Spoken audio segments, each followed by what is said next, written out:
Hello and welcome back. I've decided to do something a little different.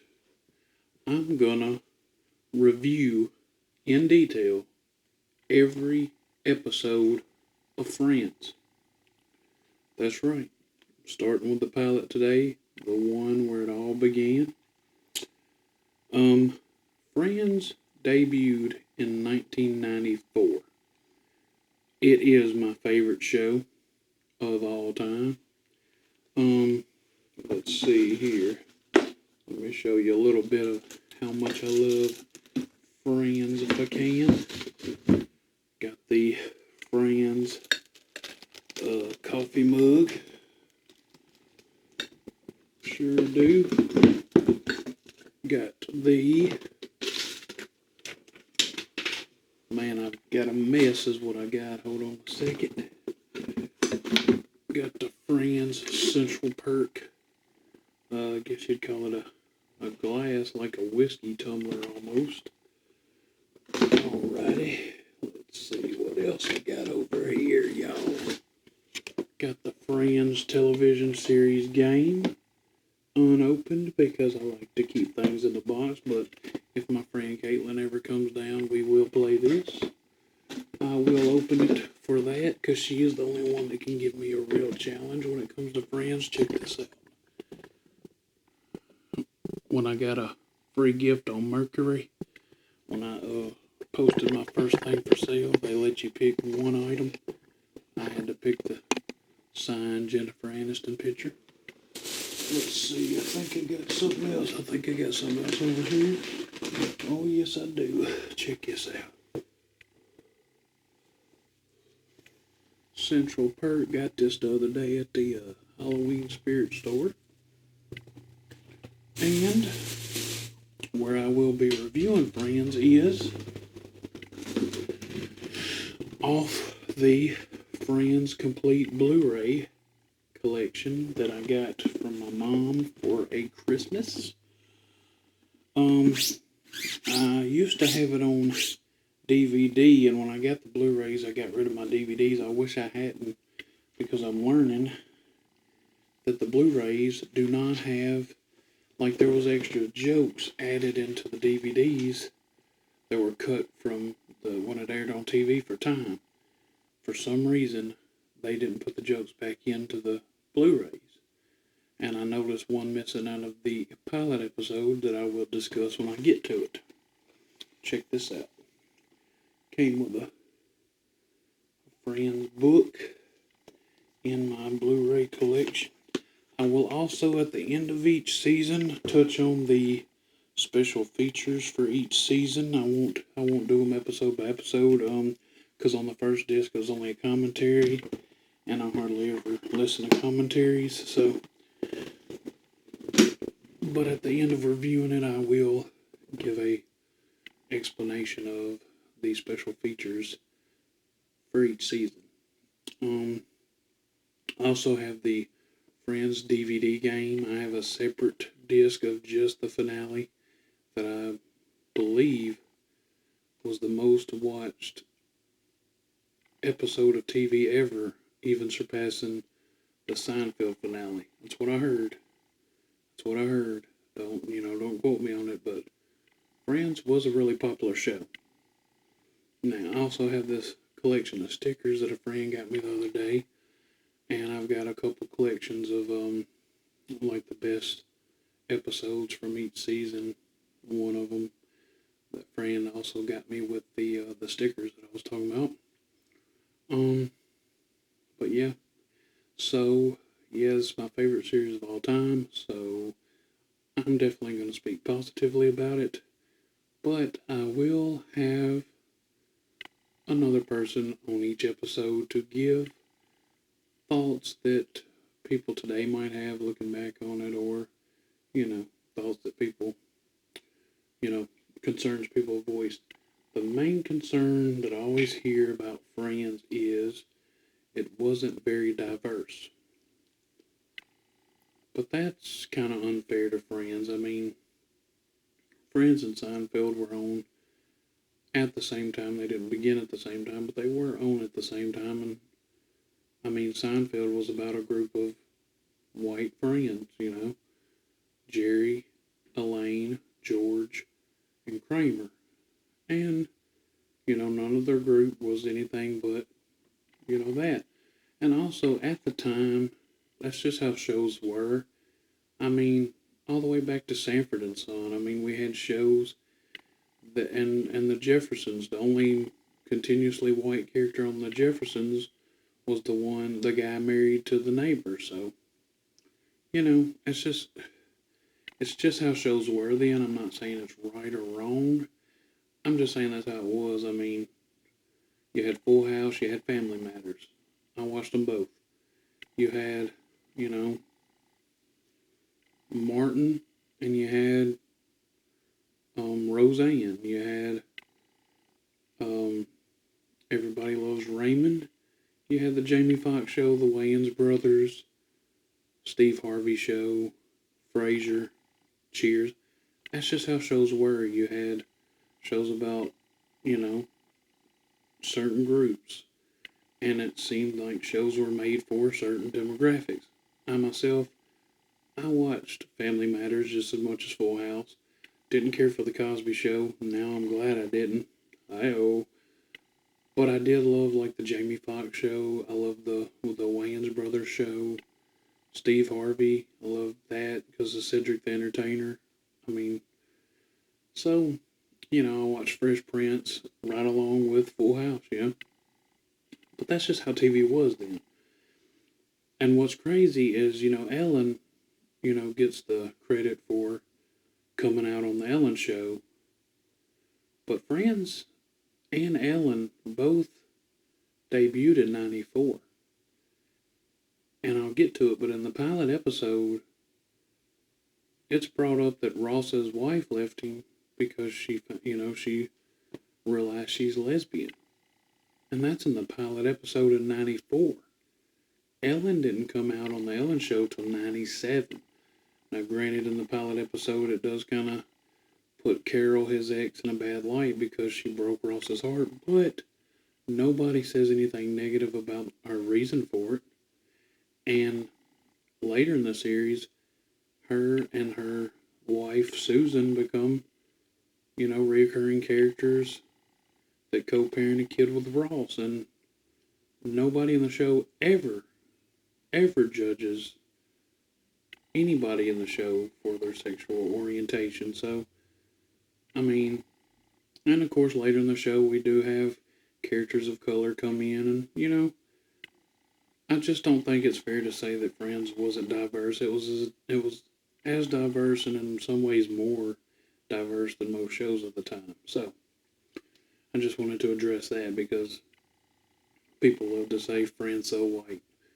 Well, that's just how shows went then. So, I mean, in 2020, looking back, a lot of things don't pass the mustard like they did then, So, we kind of got to look at it through 94 eyes, the people writing that show and putting that show together, they were of that time as well, and wanted to put a show on TV that would bring in viewers, and that's just how it went then. So, let's just cut them some slack there, okay? So on the pilot episode, we start out with Monica, Joey, Chandler, and Phoebe, and they're talking about a date that Monica has scheduled. That's how the show starts. They're in Central Perk, the coffee shop that will be a reoccurring place. I think it's in every episode. It might not be in the episodes when most of the friends are in London, but we'll see when we get there. I mean, Phoebe and Rachel might go. I don't honestly remember it right this minute. Chandler talks about a dream that he had where he's naked and there's a phone down there and it rings and it's his mother. And so this is the first zinger Chandler gets in. Chandler's my favorite friend. He just has a personality that is similar to mine, and I love Chandler. My favorites go Chandler, Joey, Rachel, Phoebe, Ross, Monica. That is my list of friends in order. And sometimes they change, but it's always Chandler, Joey up top. Anyway, so then Ross walks in, sad, very sad. And, of course, Chandler makes it funny. I don't want to give away jokes because I do want you people to watch this show. I mean, give it a chance. We find out Carol left, which is Ross's ex. We don't know that yet. And Joey's like, you never knew she was lesbian? Ross makes it funny. Again, not going to give away the jokes, people. You gotta watch the show. Some people say it's not funny. I don't get that. I would watch these as they aired. My dad would be like, how many times have you seen this? Because every time it was on, I'd watch it. And I'd be like, it don't matter. I just love it. And I still laugh. So Ross makes it funny about Chandler asking that. Joey suggests strip joints to get over, losing his ex. And so we find out that's why Ross was sad. We don't know it was his wife, but Carol left him. And then Ross says, I just want to be married. And in walks Rachel, her appearance into the show in a wedding dress. This joke I will give away because it's so Chandler. He sees Rachel walk in a wedding dress right after Ross says, I just want to be married. And he looks and sees Rachel in a wedding dress and goes, and I just won $1 million. That's Chandler's humor. He is sarcastic and razor sharp and quick. Rachel's there looking for Monica because they were high school friends. So Ross and Monica are brother and sister. So Ross and Monica knew Rachel. And Rachel tells why she's in the dress. She ran out on her wedding and she came to the coffee shop looking for Monica. And she's like, somebody said you'd be here and you are. And, Monica's like, yeah, you're one friend that wasn't invited to the wedding. So, it's just jokes. You're constantly laughing at this show. So then the gang is back at Monica's. Rachel's on the phone with her dad. And, she's telling him why she ran out on her wedding. And he's not, happy about it. So you can kind of tell what he's saying by what she's saying. And she's like, well, maybe I don't need your money. And wait, I said maybe, and hangs up. So you're under the impression that her dad cut her off. Of course, jokes are made by Ross about when she's talking to her dad. She's getting kind of crazy and her reasons why she ran out on Barry, left him at the altar. And then Rachel's freaking, and Monica and Phoebe are calming her. And this is where Phoebe first really stands out as her goofy character. Of course, Joey hits on her. You'll see that that's kind of Joey's thing. He's always hitting on women. Then Monica's date arrived that she was talking about earlier. And it's Paul the wine guy. And everybody's heard of Paul the wine guy, so you get the idea that Monica has been talking about this guy for a while. So everyone but Rachel's heard of him because, Rachel didn't come in till, right now. So, then Chandler and Phoebe make some funnies about, hey, it's Paul the wine guy. And then Monica leaves for the date, so Ross and Rachel talk kind of about sad things, her missing her honeymoon, him being left by Carol. And then they're like, Joey and Chandler, Ross is like, hey, the guys are coming over to help me put together furniture. You should come over. And of course, Chandler's like, yeah, and we are so excited about it because who wants to come put together furniture? And then they ask Phoebe, and she's like, oh, I wish I could, but I don't want to. Phoebe's just so aloof and goofy. I love Phoebe. So then we cut to the guys in the apartment putting together furniture, and they're making funny about, putting together the furniture, and then, all that.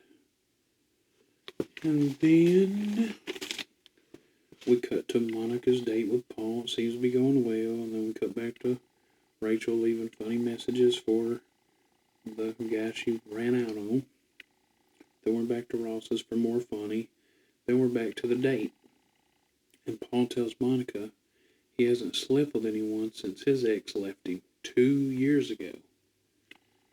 So, that gets Monica all like, oh, And then we cut back to Rachel, who's watching Joni Loves Chachi, and she's like, but see, that's the thing. Shoni love Chachi because they're getting married.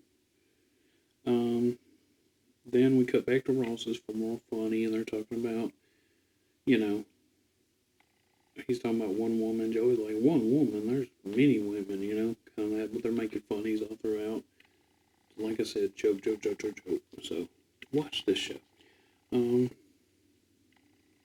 then Ross is kind of like, well, even if I wanted to ask another girl out, who would I ask? And he looks out the window, and it cuts to Rachel in Monica's apartment, looking out the window, giving you a hint. This is going to be a thing, and it's going to be a thing throughout the show. Okay, the next morning, Rachel makes coffee. It is nasty. Joey makes it funny, and then we find out that Paul stayed with Monica. Apparently, his 2-year slump has ended. And then the gang's making fun of, like, ooh, what do you do on a date? And then, they have fun with that. Alright. Then Chandler starts getting up to leave for work, and that's when Rachel finds out, hey, you guys all have jobs? They're like, yeah, that's how we buy things. And then Chandler makes us laugh, talking about Joey playing in the theater version of Pinocchio. And it's funny. You gotta see it. Monica's super happy about the date with Paul. She's constantly smiling. And her and Rachel talking about it, landing some pretty solid jokes. So Rachel's like, I'm gonna go get one of those job things. So we see Monica at work talking with a coworker and finds out Paul had told that coworker that she's talking to that he hadn't slept with anyone in 2 years, and she thinks that she got Paul out of his 2-year slump.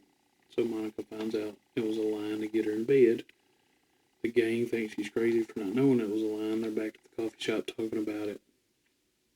She's like, why would he do that? And then Ross was like, to get you into bed, So, she finds out he did a real shitty thing, and now she's not happy at all about the date, understandably.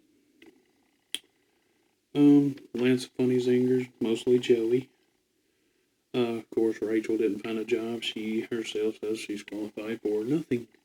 But she went shopping with her dad's credit card, so obviously her dad didn't cut her off. But the gang convinces her, cut yourself off, man. Cut up the credit cards, Get your own money. Make your own way. Be an adult. So they get her to cut up her credit cards, and this is where a joke that's on the DVDs is cut out of the Blu-rays. Because she cuts up one card, and she's like, can't we just leave it at that? Like it was a gesture. And Ross is like, that was a library card. That whole joke's cut out of the Blu-ray. So she cuts up the credit cards. And Phoebe, is trying to give her a story about how she overcome hardships, but Phoebe tells a dark story about her past, involving her mother and a friend of hers killing themselves, but done in a funny way. You just have to watch to see how. It's just how Phoebe is. And then, of course, Rachel, cuts up all her credit cards. So now Monica, Ross, and Rachel are at Monica's apartment. And Monica goes to bed. And she steps on Paul's watch because it's on the floor and he left it there. Because when they were on the date, he talked about breaking his ex's watch when they broke up and it made him feel better. So it's kind of a callback. Ross and Rachel are left awake in the apartment. They split an Oreo and start reminiscing about how he had a crush on Rachel when he was young. She's like, I know.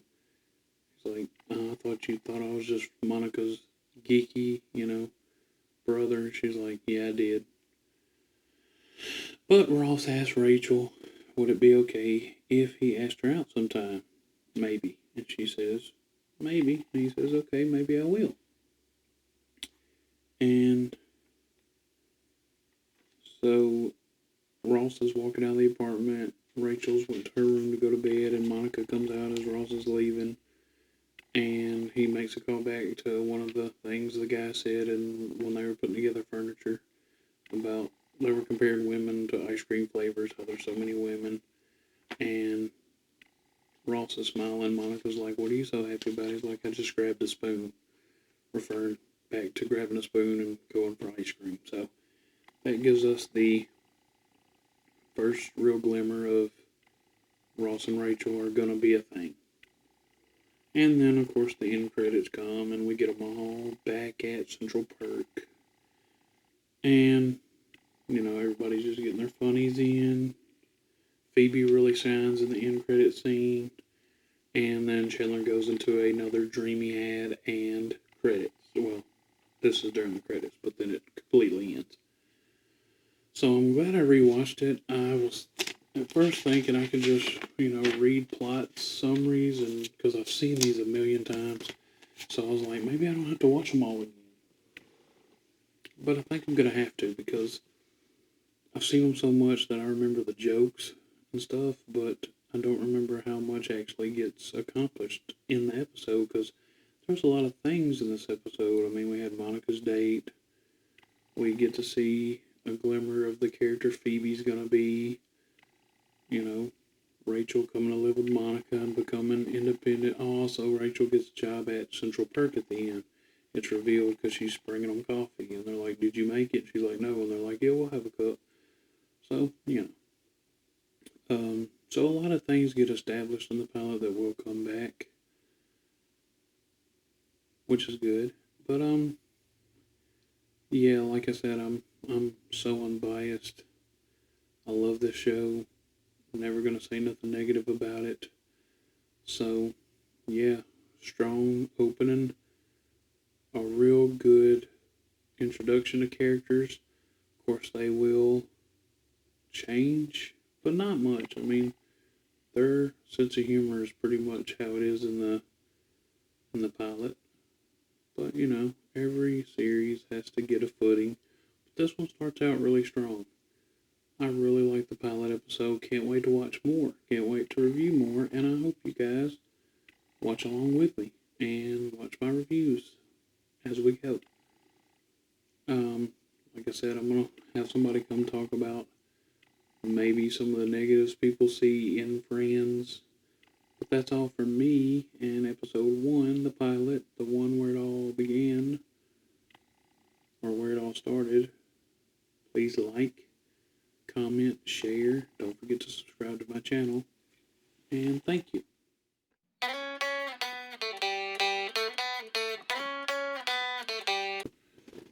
Okay, so the Friends pilot, let's see. Guess it was okay. I mean, right off the bat, I see we got 6 white people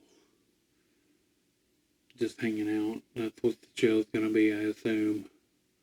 These 6 people. No color in the show. I might need to rewatch, but I don't even think there was like any other color of people in the coffee shop. I just don't understand. I mean, I laughed here and there, but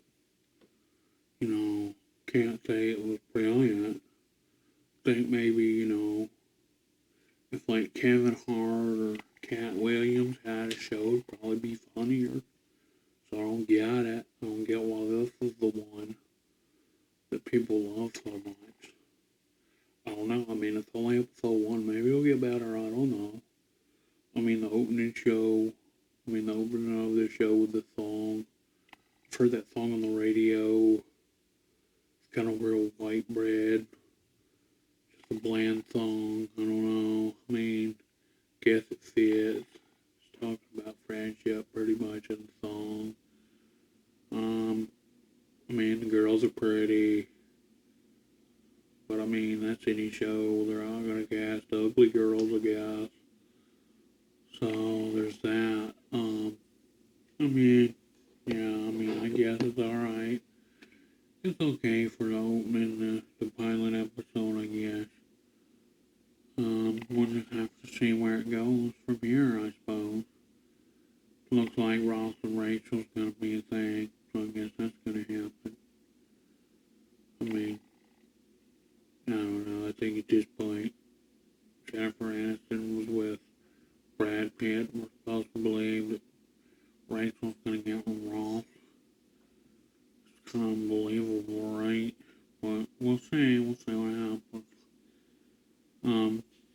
there was a mention of Ross's wife being a lesbian. We'll see if she comes back to the show. Well, I mean, in '94, I guess I was pretty progressive. I mean, even though she didn't show up in the episode to mention that, it's pretty, I guess, groundbreaking in '94. I hope they do something with that. I mean, I'd say I guess it's a better pilot than most shows. It beats How I Met Your Mother and such. So, I mean, I guess if it starts out better than those, then maybe it just keeps going up, you know, we'll see. We'll just see what happens. I mean, I don't know. I don't really watch sitcoms, you know, because they are primarily targeted toward one demographic or another. And, I mean, you kind of have your white shows or your African American shows. And then you have like Will and Grace, that's like, you know, a show pretty much built around homosexuality. But even that shows, you know, a group of white people, so I guess that's just how shows work. That's all I got. We'll see what happens. We'll see if, you know, characters are brought in that are different. Right now, I guess I'm kind of in the middle on it. I don't love it, I don't hate it. It's just kind of there. So we'll see what happens. Join me tomorrow, actually. Join me tomorrow for episode 2. We'll see if it gets better or worse. I can't tell you. Your host there, he seems to think it's the most brilliant show I ever written or something. We'll see. We'll see. I hope so. I hope I'm not wasting my time. Jesus, he has a lot of friends shit around here. Actually, he's just got a lot of shit around here, period. Anyway, that's all I got to say about the pilot. Join me tomorrow for episode 2. What? Oh, he says like, share, comment, and subscribe to his channel. Yeah, thanks for joining us. See you tomorrow. Thanks.